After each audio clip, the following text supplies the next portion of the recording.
네, 우리 오랜만에 우리 양영준 집사님, 아내 집사님과 함께 나오셨습니다. 우리 박수로 환영하겠습니다.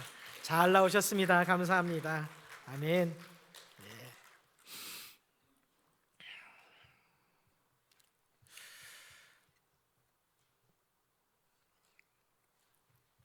이 땅에 태어난 우리들은요, 누구나 열애 없이 이 땅을 밟고 살아가야 됩니다.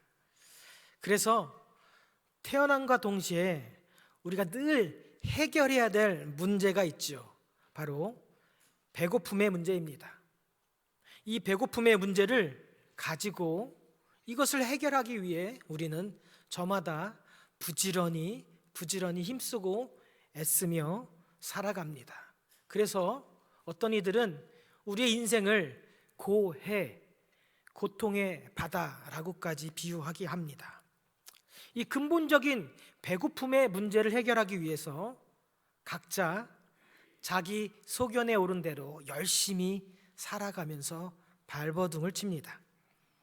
어려움도 환난도 버티고 견디고 이 또한 지나가리라 기대하면서 오늘도 걸어가는 것이 옛날 유행가 가사처럼 오늘도 걷는다마는, 이것이 바로 인생입니다. 우리 최성자 권사님, 그 찬양이 아니죠. 그 가사 아시죠? 네.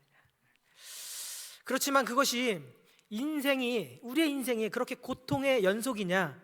그것만은 아니죠. 그 걷는 과정에서 때로는 우리가 예기치 못한 기쁨도 그리고 만족도 행복도 느끼며 살아가는 겁니다.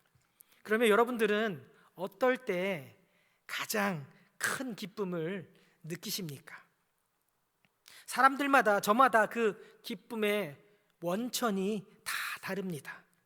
그렇지만 크게 보면 성공이라고 우리가 모을 수 있을 것 같습니다. 대부분의 사람들은 성공할 때 큰 기쁨과 만족감을 느끼게 됩니다. 그렇지만 인생의 성공이라 하면 여러 가지 성공의 갈래가 있습니다. 사업의 성공도 있을 수 있고 또 주어진 시험 이런 것들 합격할 때도 있죠. 또 건강할 수도 있습니다. 또 사랑하는 사람들 열심히 구애했고 그리고 고백을 했더니만 받아주었다. 그러면 연애의 성공도 하는 것이죠. 여기 있는 우리 성도님들은 다 사랑에 성공하신 분들 있습니다. 맞죠? 네. 그렇게 인생의 여러 가지 노력들 성취할 때마다 우리 삶의 감격과 기쁨이 그리고 함성이 터져 나올 것입니다. 그러면 여기에 우리는 신앙인들이니까 신앙을 더해야 하는 것입니다. 작고 소소한 기쁨을 누리고 살다가 힘겨운 언덕을 하나씩 넘어갈 때마다 기뻤었는데 거기에 신앙을 덧칠하면, 그죠? 믿음을 입으면 그 기쁨의 근원이, 그 기쁨의 원천이 조금은 달라져야 되는 것이죠. 예전에는 나를 위해서, 나의 가족을 위해서 내 인생은 내 것이니 내 목표를 위해서 달려가고 이루고 노력하여 그 결과로 만족하고 기쁨을 누렸었다면 이제는 우리의 삶의 목표가 나를 위한 삶이 아니라 갈라디아서 2장 20절의 고백처럼 내 안에 살아계신 하나님의 아들을 믿는 믿음 안에서 오직 아버지의 뜻을 순종하며 쫓아가면서 그 과정을 즐기고 기뻐하는 것이죠. 기쁨을 느끼는 이유도 그리고 기쁨을 느끼는 그 타이밍도 바뀌어야 되는 것입니다. 오늘 본문을 그런 맥락에서 보면 지난주에 예수님께서 70명의 제자들을 2명씩 짝지어서 각 고을로 복음을 전파하라고 내보내셨습니다. 근데 그 이유가 하나님의 나라가 가까이 왔으니 너희들 전대, 배낭, 신발도 가지지 말고 주님께서 주신 그 물질도 낭비하지 말고 란 뜻이었고, 길에서 아는 사람 만나거든 문안 인사도 하지 말고, 이 말씀은 시간도 아껴야 된다. 그렇지만 어린 양을 이리 가운데 보내는 것처럼 생명줄 걸고 목숨 걸고 한 영혼이라도 더 구원하고자 노력해야 된다는 것이고, 시간과 물질과 주님께서 주신 모든 것을 낭비하면 안 된다. 왜냐하면 이제 곧 하나님 나라가 가까이 왔기 때문이다. 너희들이 믿고 따르고 있는 나 인자는 이제 곧 사람들에게 버림받아지고 그리고 고통을 당하고 십자가에 달려 죽을 것이다.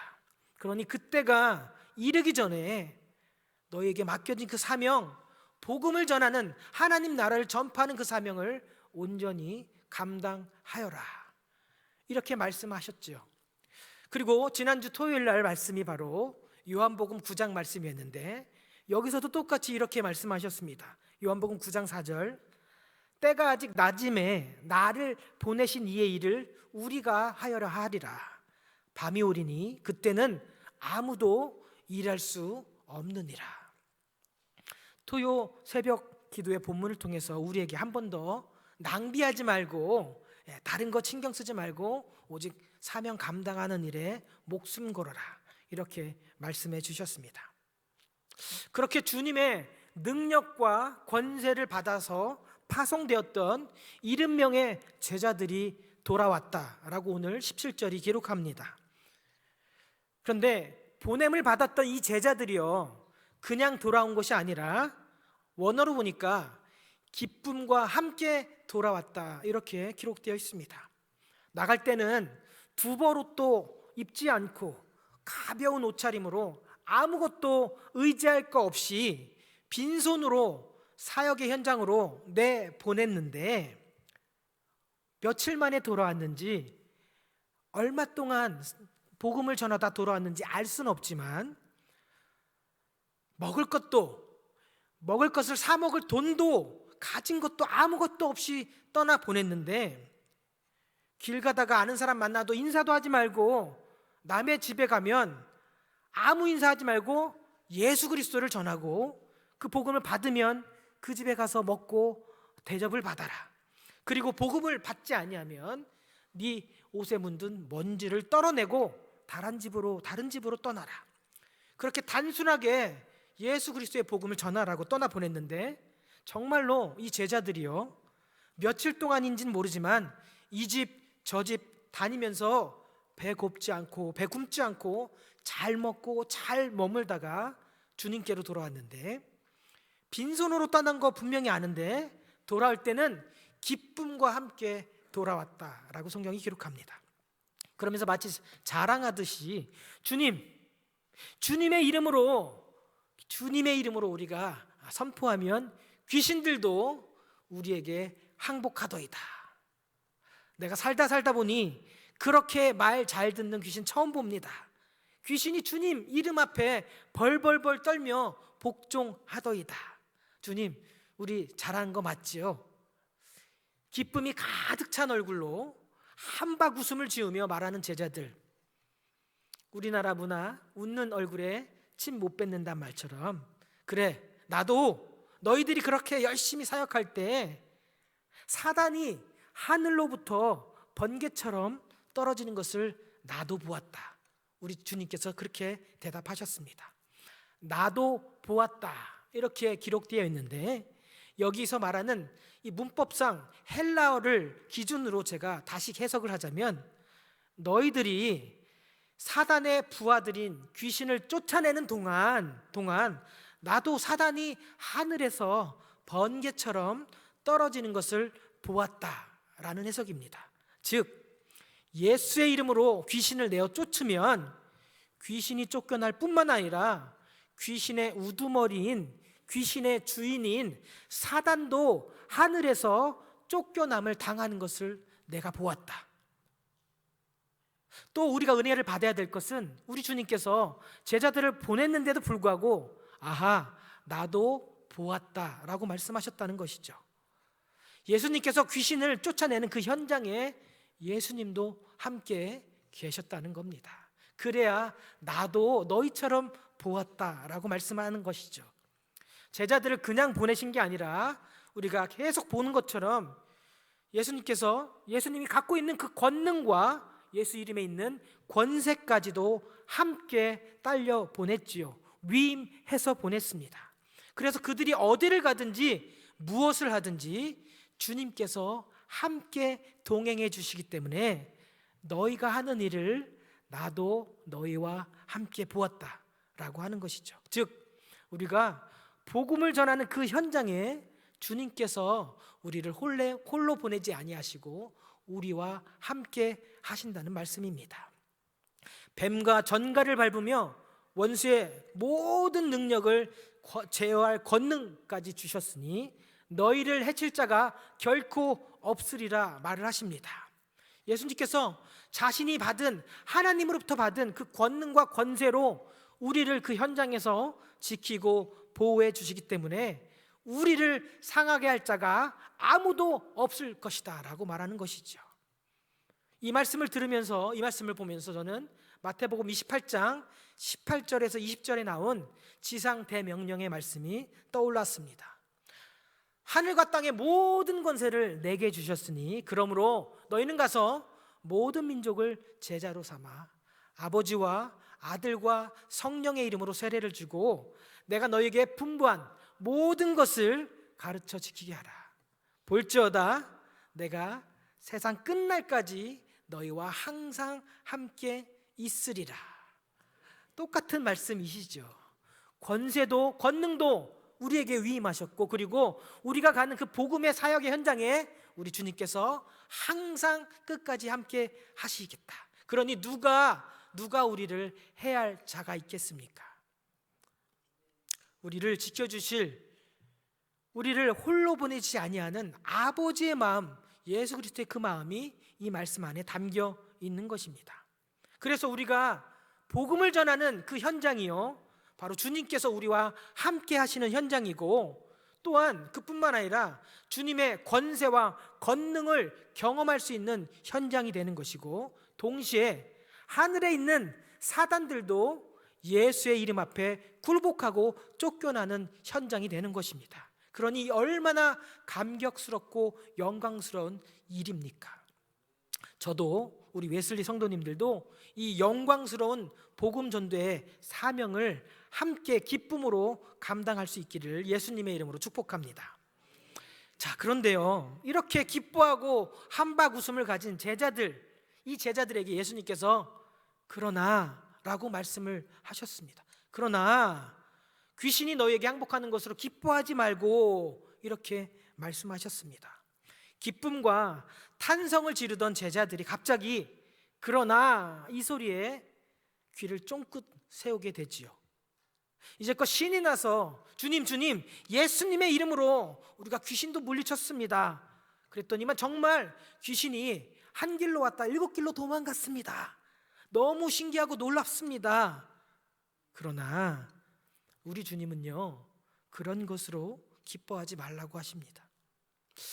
귀신이 항복한 것으로 기뻐하지 말라는 의미가 무엇일까?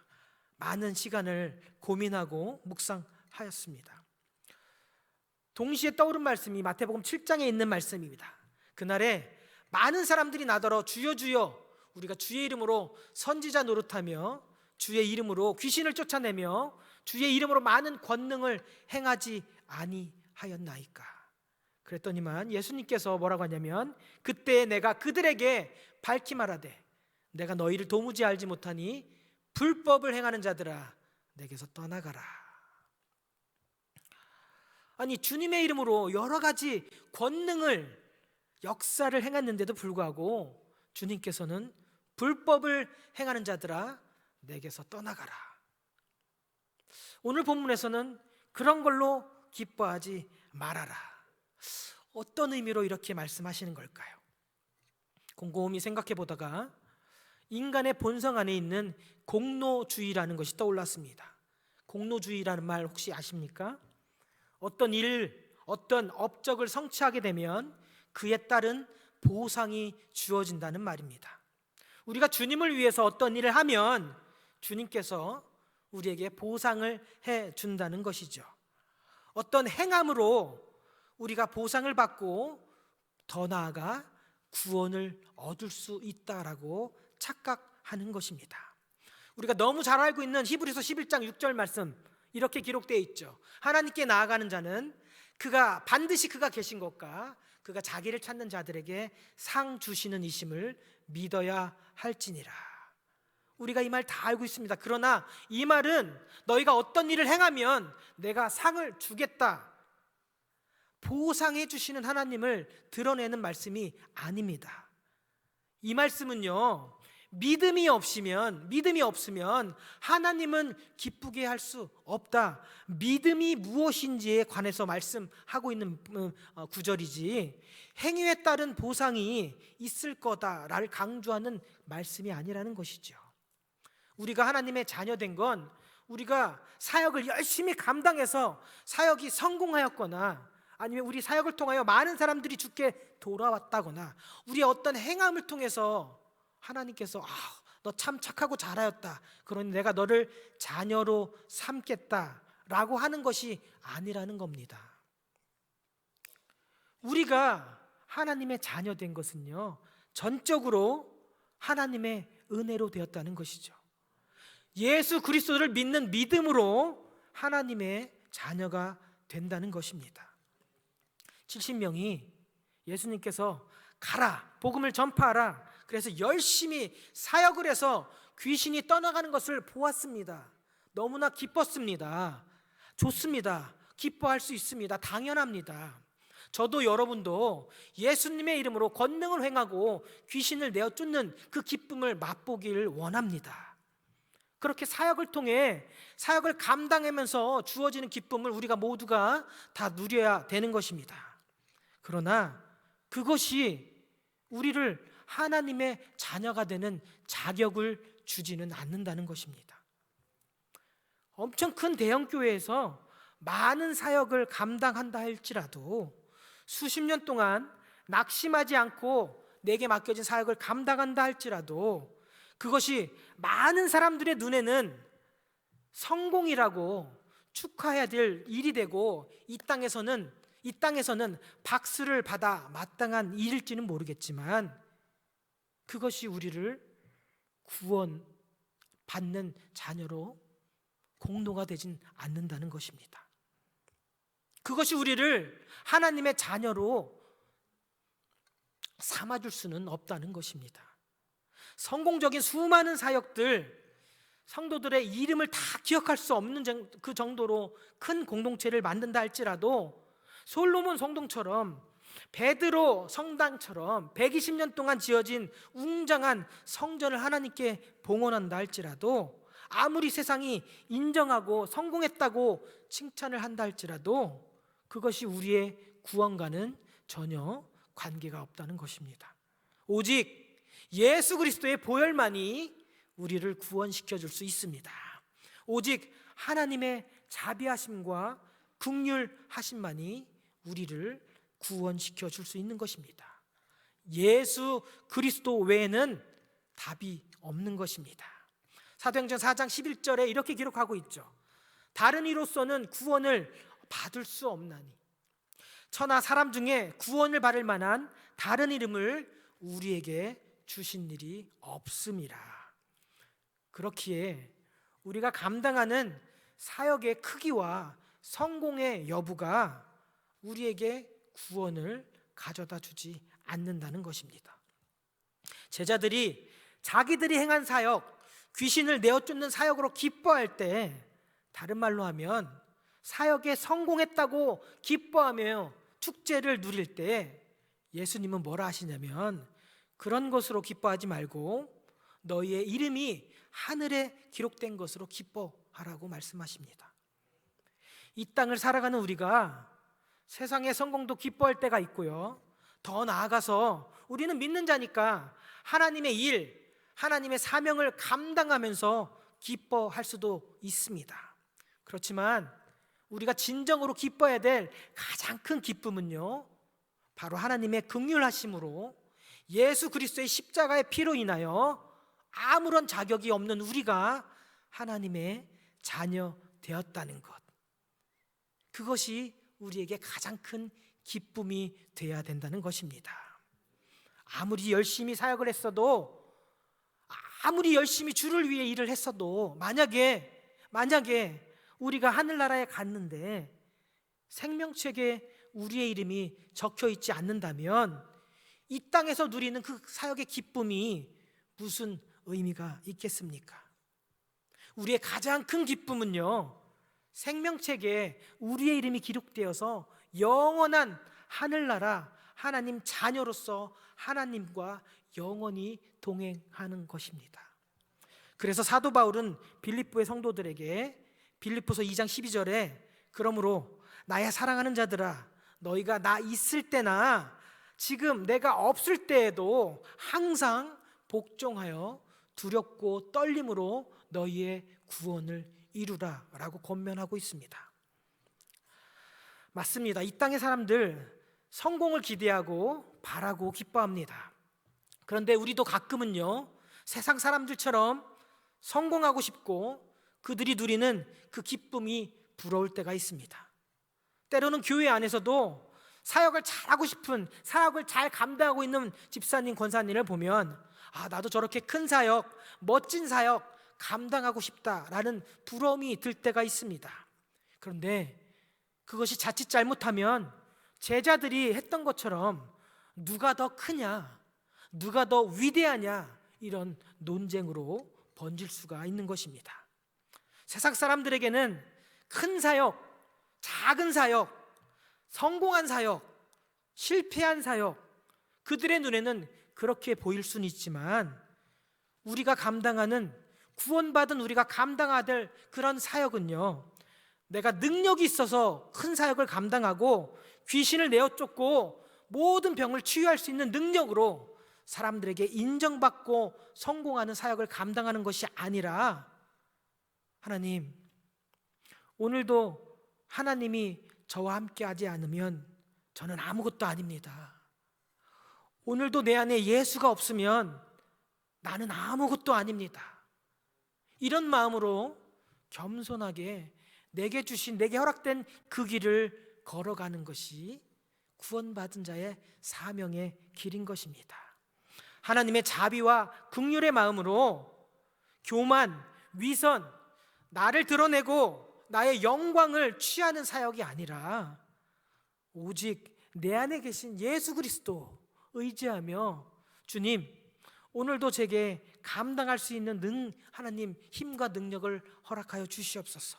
그렇게 말씀 앞에 겸손하게 순종하며 주변을 돌아보면서 나보다 연약한 자, 대접받지 못하는 그들을 위해서 기도하고, 하나님, 제가 저들을 위해서 할 수 있는 것이 무엇일까요?